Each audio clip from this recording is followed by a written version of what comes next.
Hi everyone, আমরা পূর্বের ভিডিওতে দেখেছি কিভাবে অ্যান্ড অর অপারেটর লজিক্যাল অপারেটরগুলো কাজ করে, সেটা আমরা শিখেছি।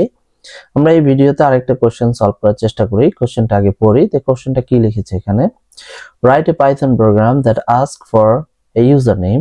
একটা পাইথন প্রোগ্রাম যেটা ইউজার নেম আস্ক করবে অ্যান্ড পাসওয়ার্ড আস্ক করবে, আমাদের কাছে চাইবে।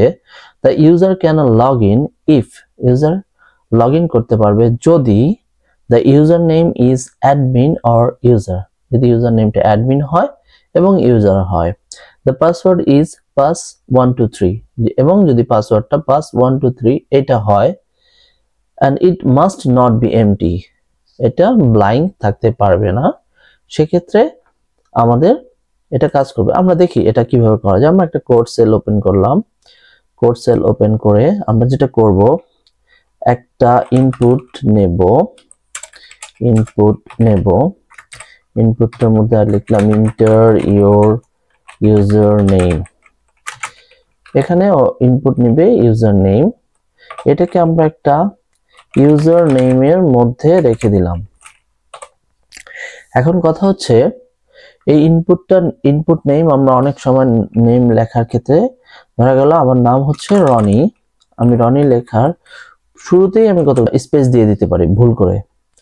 সেই স্পেসটা যদি থাকে ওটাকেও রিমুভ করে দেবে। সেটার জন্য আমাদের কি করতে হবে, এই যেটা আমরা লিখেছি ইউজার নেম, আমরা যদি এখন এখানে ইউজার নেম ডট স্ট্রিপ এই কথাটা লিখে ইউজার নেম এর মধ্যে রেখে দিই, তাহলে ওটা বাদ দিয়ে দিবে। আমরা একটু দেখি, প্রিন্ট, আমরা ইউজার নেমটাকে প্রিন্ট করে দিলাম, এক্সিকিউট করে দেখি।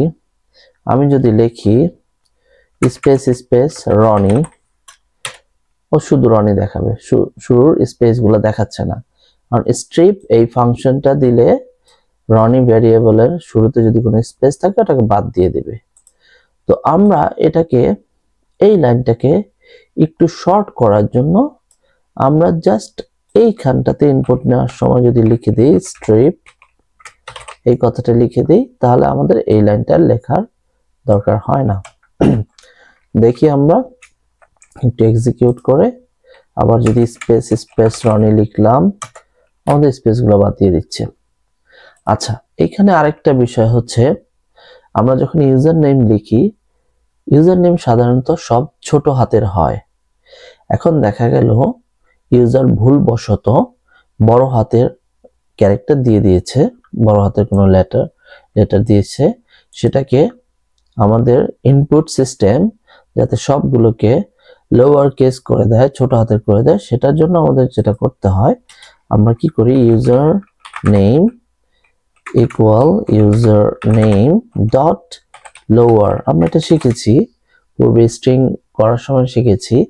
এখন যদি আমরা এটাকে এক্সিকিউট করি এবং এখানে আমি বড় হাতের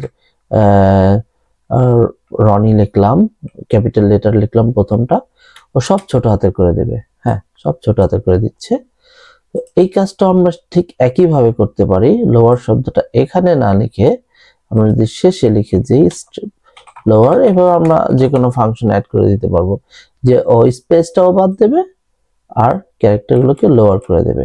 আমরা দেখি একটু এক্সিকিউট করে এটা আসলে কাজ করতেছে কিনা। আমরা কতগুলো স্পেস দিলাম, বড় হাতে লিখলাম, ক্যাপিটাল অক্ষর দিয়ে শুরু করলাম, আর শেষের আইটাও বড় হাতে দিলাম।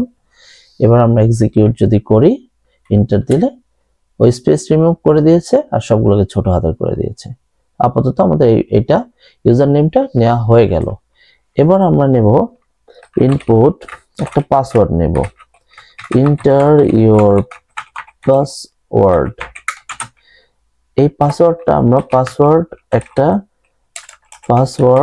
একটা ভ্যারিয়েবলের মধ্যে রেখে দিলাম। তো পাসওয়ার্ড ভ্যারিয়েবলের মধ্যে রাখলে আমরা চাচ্ছি পাসওয়ার্ডের মধ্যে যাতে কোনো এক্সট্রা স্পেস শুরুতে না থাকে, সেটার জন্য আমরা স্ট্রিপ করে বাদ দিয়ে দিলাম। আমাদের ইউজার নেম নেওয়া হয়ে গেল, পাসওয়ার্ড নেওয়া হয়ে গেল। আমরা যেটা করি, নিজের বোঝার জন্য এই দুইটা লাইনে কি হচ্ছে এটা আমরা একটা উপরে কমেন্ট লিখে দিই। এখানে এই কাজটা করেছি, গেট ইউজার ইনপুট।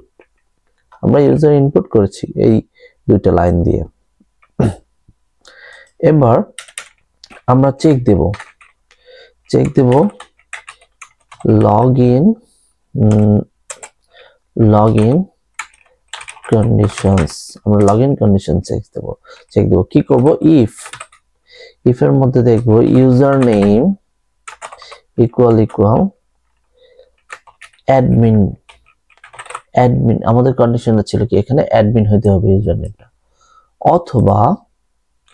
অথবা এটাকে or user name equal user, এটা হতে হবে। এখানে বলা আছে অ্যাডমিন অথবা ইউজার হইতে হবে। তারপরে এন্ড পাসওয়ার্ড হইতে হবে, পাসওয়ার্ডটা হইতে হবে, এখানে বলা আছে পাস 1 2 3। দেখি আমরা এখানে পাস 1 2 3 দিয়ে দিলাম। যদি আমাদের এই কন্ডিশনটা সত্য হয় তাহলে প্রিন্ট করবে লগইন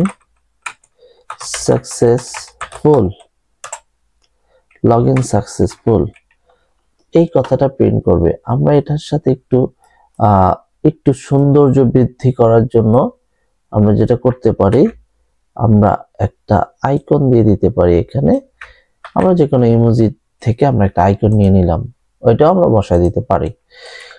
এখন এটা যদি না হয়, যদি পাসওয়ার্ড ভুল হয় বা ইউজার নেম ভুল হয়, সেই ক্ষেত্রে এলস মানে আদারওয়াইজ প্রিন্ট করবে, এখানে প্রিন্ট করবে invalid user name or password. এখানেও আমরা আরেকটা চাইলে একটু সৌন্দর্য বৃদ্ধি করার জন্য একটা সিম্বল দিয়ে দিতে পারি। এখন তাহলে আমরা এক্সিকিউট করি, দেখি এটা কাজ করে কিনা। ইউজার নেম দিলাম অ্যাডমিন, পাসওয়ার্ড দিলাম পাস 1 2 3, লগইন সাকসেসফুল হয়েছে। আবার যদি এক্সিকিউট করি, ইউজার এন্ড পাস 1 2 3, হ্যাঁ ইউজার দিল লগইন সাকসেসফুল। এখন আমরা আবার এক্সিকিউট করলাম। এবার ইউজার নেম অ্যাডমিনস একটা এস এক্সট্রা দিয়ে দিলাম, পাসওয়ার্ডটা ঠিক রাখলাম পাস 1 2 3, বলছে invalid user name, condition fail করছে। তো আমরা দেখলাম ইফ কন্ডিশনের আসলে অনেকগুলো ভ্যারিয়েশন দেখলাম, কিভাবে আমরা কাজ করতে পারি। আমরা কোশ্চেন পড়ে সেই কোশ্চেন থেকে কিভাবে রিজলভ করতে পারি, বা অন্যভাবে আমরা চাইলে ঘরে বসে আরো কিছু এক্সাম্পল গুগল করে বের করে সেগুলো সলভ করতে পারি একইভাবে। মোটামুটি আমাদের এখানের উদ্দেশ্যটা ছিল হচ্ছে আমাদের বিভিন্ন অপারেটর গুলো এন্ড লজিক্যাল অপারেশন, যেগুলো হচ্ছে যে এন্ড অর আর বিভিন্ন অপারেটর ইউজ করে আমরা কিভাবে ইফ কন্ডিশনে কাজ করতে পারি সেটা শেখা। সেটা আমাদের আপাতত এটা শেখা হয়েছে। তো আমরা ইফ এই পর্যন্তই আপাতত রাখলাম।